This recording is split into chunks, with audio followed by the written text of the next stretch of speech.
Back with more Barnstable This Morning. I'm Sarah Colvin, and joining me live in the studio, I welcome the Executive Director of the Cape and Islands Workforce Investment Board, David Augustinho. David, good morning. Good morning, Sarah. Thank you so much for coming in. How are you today? I'm excellent, excellent. I think we're getting a little change in the weather, and I think we're going to go right from some chilly, rainy weather right into summer. Absolutely. I think we're going to have one of the best Memorial Day weekends that we've had in a long time. I'm very excited. Works for me. So, David, I guess the latest jobs numbers came out yesterday, the employment figures for the region. Tell me a little bit about what we're seeing in terms of those numbers. What do they tell us? My work has been going very well, because you call them the employment numbers as opposed to the unemployment numbers. I love it. See, I remember you told me that last time. There so we it's go. stuck right There we there go. in the head. For Barnstable County, the unemployment rate for April of 2016 was 5.2%, which was down from 6.3% the same time last year. Wow. So over a full percentage drop from the same time last year, which is excellent.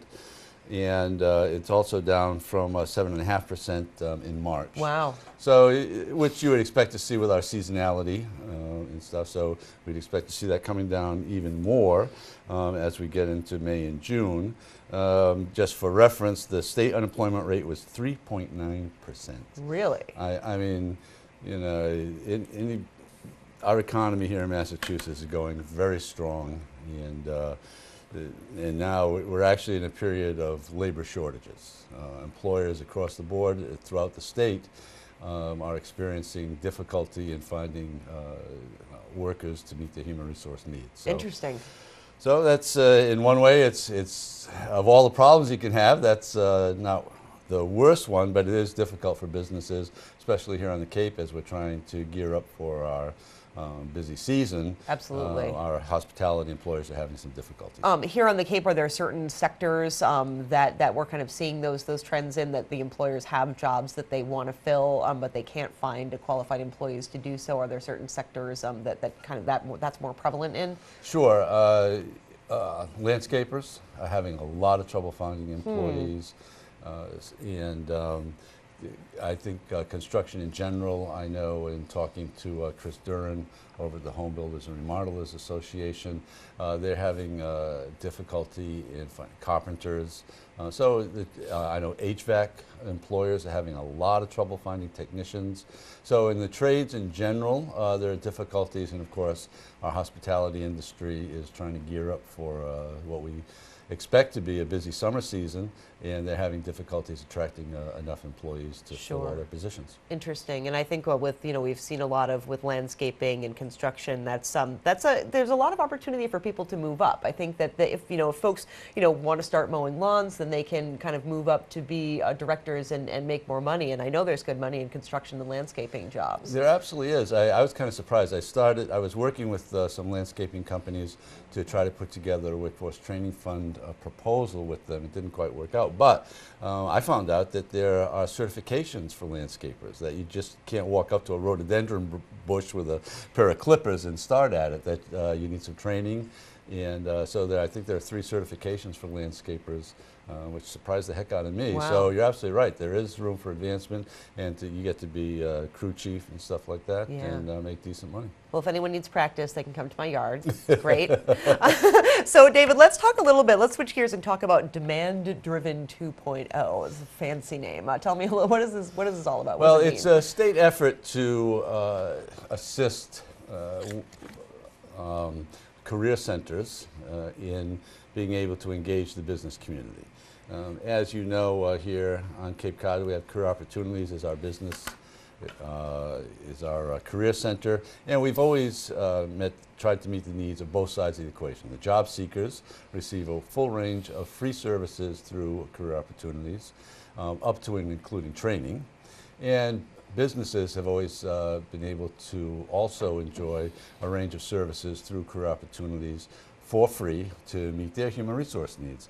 And over the last 10 years, we here on the Cape, we've reconfigured our business services unit 3 different times because it's always been a struggle to really have business service representatives who are really out in the community, engaging businesses at a very high level. It's something that I do. That's part of my daily business. So for me, as much as I enjoy being here with you, I mean, there is a work purpose for me. Of course. In that people, so businesses can recognize that the Workforce Investment Board can help them meet their human resource needs. And we do that at the Career Center. So we've changed, as I mentioned, 3 times in the last 10 years. We were part of a national program that where we were mentored by a Career Center system in Colorado Springs, Colorado, as a matter of fact. So we've put a lot of effort into being able to engage the business community. And now the state has decided that this is what we should be doing. And as I said, we've been doing it pretty well for over 10 years. So as far as I'm concerned, they're coming to the table a little late. But it's good to have them focusing on businesses because that's where the jobs are.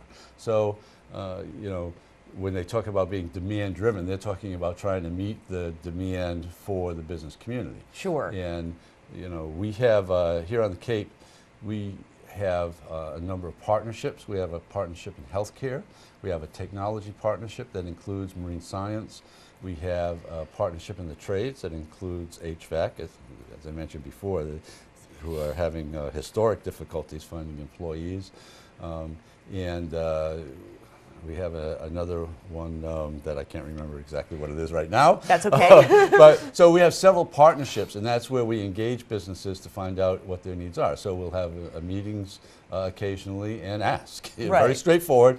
What do you need, and how can we help to try to meet those needs? And some of the needs are very long-term, and so we work with our educational facilities, the high schools, the technical schools, the college, community college, even Bridgewater University, to try to shape the graduates in this region to meet the needs of business. That's a very long-term approach, but we have a shorter-term approach is also where we either use workforce training fund programs to try to train incumbent employees for workers, or we use the resources at the Career Center, and as we're designing training programs for individuals there, we try to steer them into the businesses that we know will be hiring and can provide them with the opportunities. Sure, and one of the programs that comes to mind as you're talking about this is the, I may get it wrong, but the home health aid program, where there is kind of an education component that you work with a college, and then there's a job placement component, and so folks who are interested in that job, which also can lead to job growth,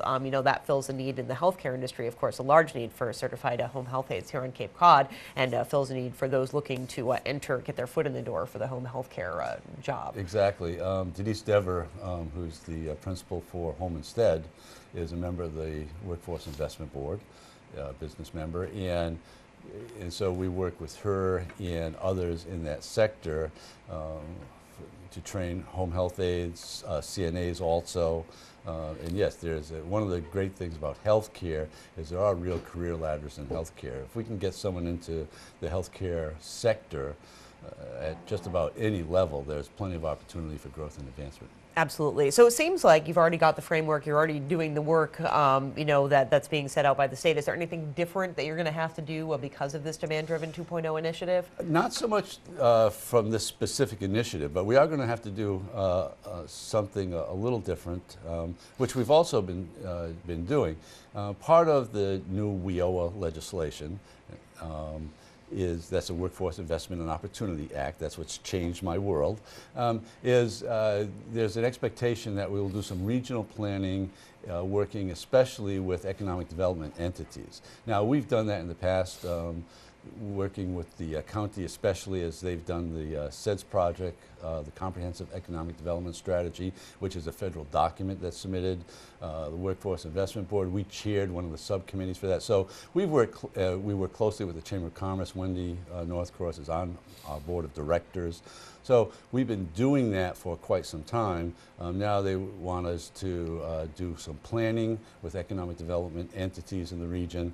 The good news is they designed regions, and the Cape and Islands is its own region. Oh, so it really is good, because if they put us in with Somerset and with Fall River, New Bedford, Attleboro, Taunton, we get washed out. Right. There's very little for us to gain from that. So we'll be our own region, and we'll work with the economic development entities on the Cape and Islands, including the town economic development departments. We'll develop we'll go through a planning process and develop a written plan for economic development and workforce development in the region, making sure that each supports the other. Excellent. Well, David, I thank you so much, as always, for taking time out of your day to stop by and visit us here on Barnstable This Morning.